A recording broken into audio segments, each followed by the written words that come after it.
Salut tout le monde, on se retrouve une fois de plus au cabinet pour une nouvelle vidéo et aujourd'hui on va parler de régime. Alors c'est quelque chose qui revient de manière assez fréquente sur les consultations avec des personnes qui viennent et qui disent « Docteur, je dois faire un régime, est-ce que vous avez justement un régime à me conseiller ?»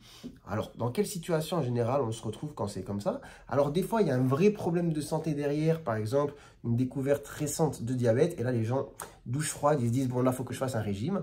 Ou alors c'est tout simplement des personnes qui n'ont pas forcément un souci de santé mais qui constatent un surpoids ou une prise de poids récente et souhaitent maigrir et de ce fait elles se focus un petit peu sur les différents régimes qui peuvent exister, elles n'ont pas forcément d'idée, et elles disent, bah voilà, docteur, qu'est-ce que je dois faire pour maigrir? Je dois faire un régime, qu'est-ce que je dois faire? Ou alors, à l'inverse, elles viennent directement en disant, en ce moment, je fais un régime, par exemple, je mange que de la salade, ou je sais pas, je mange que de la viande, et j'ai déjà perdu 2-3 kilos, c'est plutôt bien.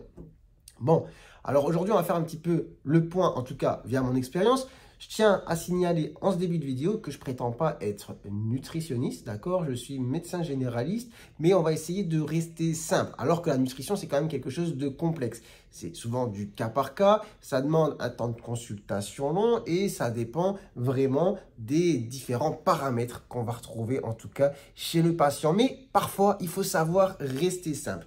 Alors, dans cette vidéo, on va essayer de rester simple sans être trop simpliste et voilà, faire passer un petit message que j'essaye souvent de faire passer justement aux gens qui viennent me voir en consultation. Alors, comme je disais, le point de départ, en tout cas de cette vidéo, mais de certaines consultations, c'est le régime. Donc, quel régime je dois faire pour maigrir? Mais là, je leur dis, attendez. Déjà, si vous êtes en train d'en faire un, qu'est-ce que vous faites? Alors souvent, ils me disent, par exemple, le truc le plus fréquent, c'est, par exemple, je mange plus le soir, ou je mange que de la salade, ou j'ai arrêté de manger, je sais pas, du pain, des trucs comme ça. Je fais OK. D'accord? Bon, certes, vous avez perdu du poids, mais est-ce que ce mode, en tout cas alimentaire, vous allez le tenir sur la durée? Est-ce que vous voyez manger que de la salade pendant les 20 prochaines années? Souvent, la réponse, c'est non. Donc, clairement, on sait très bien que qu'est-ce qui va se passer? Le régime, il va s'arrêter. Et ça va être quoi la suite? Finalement, on va remanger comme avant le régime, en général. Et le poids, ça va remonter. Et si on est chez quelqu'un, par exemple, qui vient de développer un diabète de type 2, pareil, souvent, on veut un changement radical. En tout cas, le patient veut un changement radical dans l'alimentation.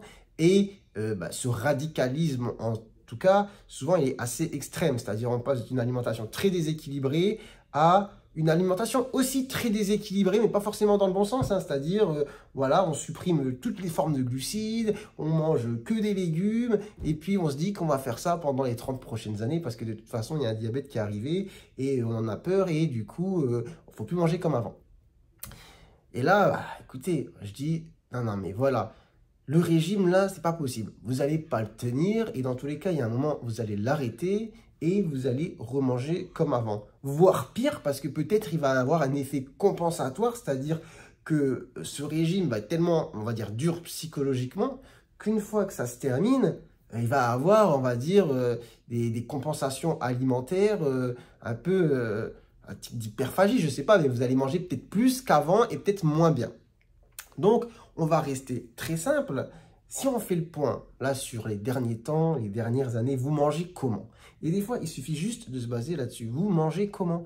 Et en fait, on se rend compte que finalement, l'hygiène alimentaire des gens, elle n'est pas terrible. Elle n'est pas terrible. Et des fois, voilà, il ne faut pas partir sur un régime, mais il faut juste revenir à une alimentation, on va dire, entre guillemets, normale et équilibré, sans être trop complexe là dans ce que je vais expliquer. Je vous ai dit, on va rester simple.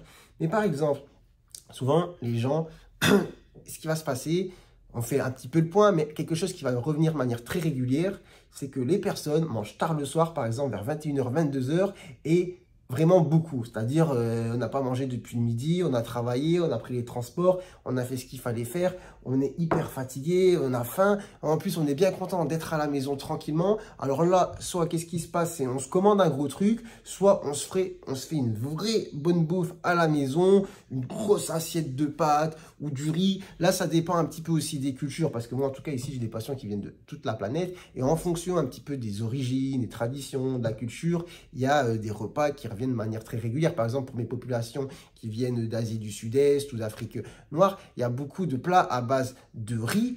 Et bon, bah, c'est des plats très très riches en termes de glucides, par exemple. Et si le soir, vous mangez un riz mafé où il y a ça, vous prenez l'équivalent d'une portion pour 2 personnes, parce que ça vous fait plaisir, parce que vous avez faim, parce que vous avez quasiment jeûné, entre guillemets, toute l'après-midi.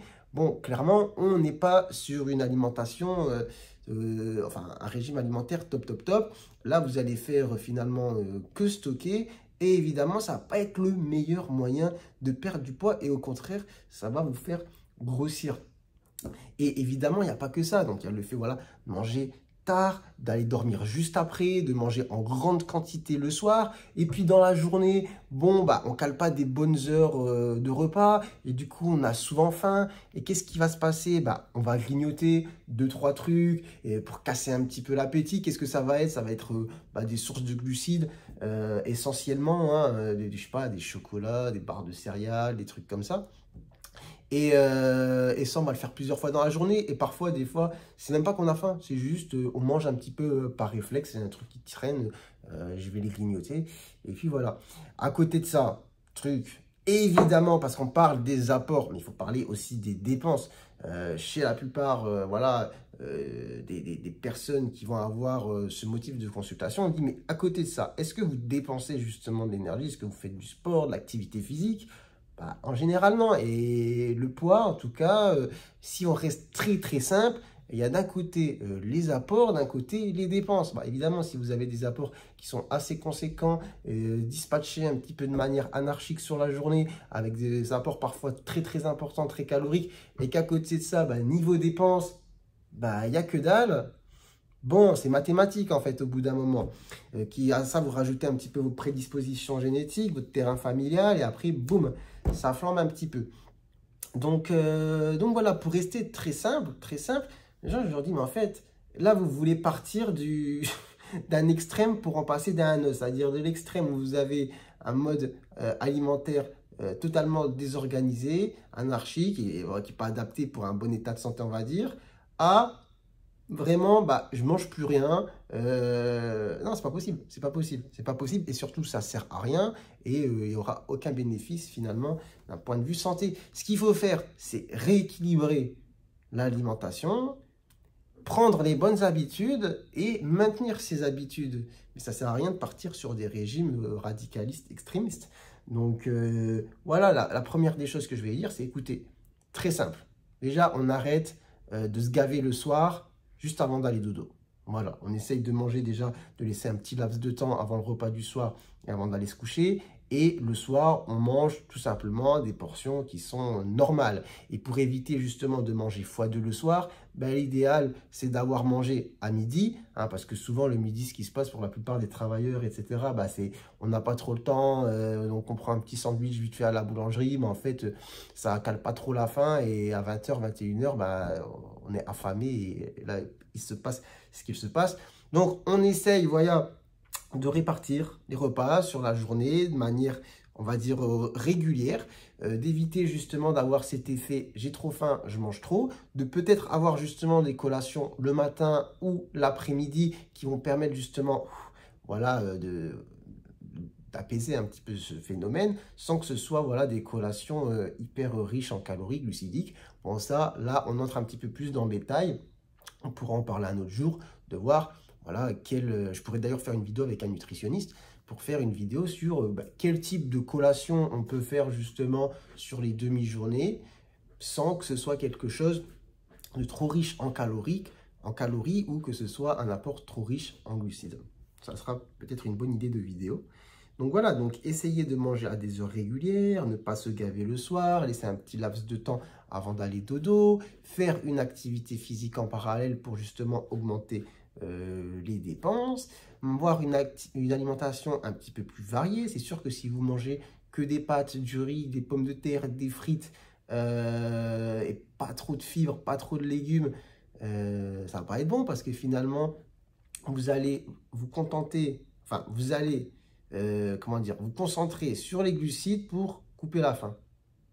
Alors que finalement, c'est finalement les glucides qui vont être la principale source d'énergie, de calories, et via certains processus dans le corps, vous faire prendre en gras, en graisse, développer des phénomènes d'insulino-résistance, vous faire grossir, développer du diabète, patati, patata, patata. Alors que finalement, les légumes, par exemple, vous pouvez les consommer à volonté, c'est très peu calorique, il n'y a pas de sucre quasiment, et voilà, et avoir des portions raisonnées de glucides. Donc en fait, pour beaucoup de personnes voilà, qui veulent faire un régime pour maigrir, je dis non, non, non, de toute façon, le régime, vous n'allez pas le tenir. Il faut partir sur un rééquilibrage alimentaire et le tenir dans le temps. Et tout doucement, voilà, le poids, ça va baisser. D'accord? Et à côté de ça, si vous avez une activité physique, ouf, ça va baisser. Et au bout d'un moment, tout sera question d'habitude et ça va vous paraître normal. Alors que le régime, ce sera jamais une habitude, en fait. Ce sera juste une punition. Une punition. Donc voilà, le message simple, pas besoin de chercher des fois à faire des régimes, hein, ou surtout sur les régimes sur Internet, vous allez trouver tout et n'importe quoi. On reste simple, on rééquilibre l'alimentation, on mange normal, on arrête les fast-foods là, dégueulasses, la nourriture, on évite au mieux, hein, parce qu'après je sais que c'est pas facile, mais la nourriture industrielle, transformée, etc. Voilà, des repas sains, préparés à la maison, bien répartis sur la journée, des collations saines, pas de gavage le soir et de l'activité physique. Et là, si vous faites le point avec la plupart des patients qui viennent pour faire un régime, vous vous rendez très vite compte que vous êtes très loin de ce schéma. Donc déjà, on va passer sur ce schéma qui est beaucoup plus simple que la plupart des régimes. On voit ce que ça donne. Après, justement, on avise. Enfin bref, voilà, je partage en tout cas mon point de vue via mon expérience, etc. Dites-moi un petit peu en commentaire ce que vous en pensez. Et sur ce, moi je vous dis à très bientôt pour de nouvelles vidéos. Si ça vous intéresse, dites-moi, j'ai des contacts nutritionnistes, on pourra faire des vidéos où on entre plus dans le détail. Là, je suis resté assez simple, mais je pense que parfois c'est bien de passer des messages simples, mais qui sont bons à entendre. Voilà, sur ce, je vous dis à très bientôt. C'est la fin de la journée pour moi. On se retrouve, je l'espère, bientôt pour de nouvelles vidéos. Allez, ciao, ciao.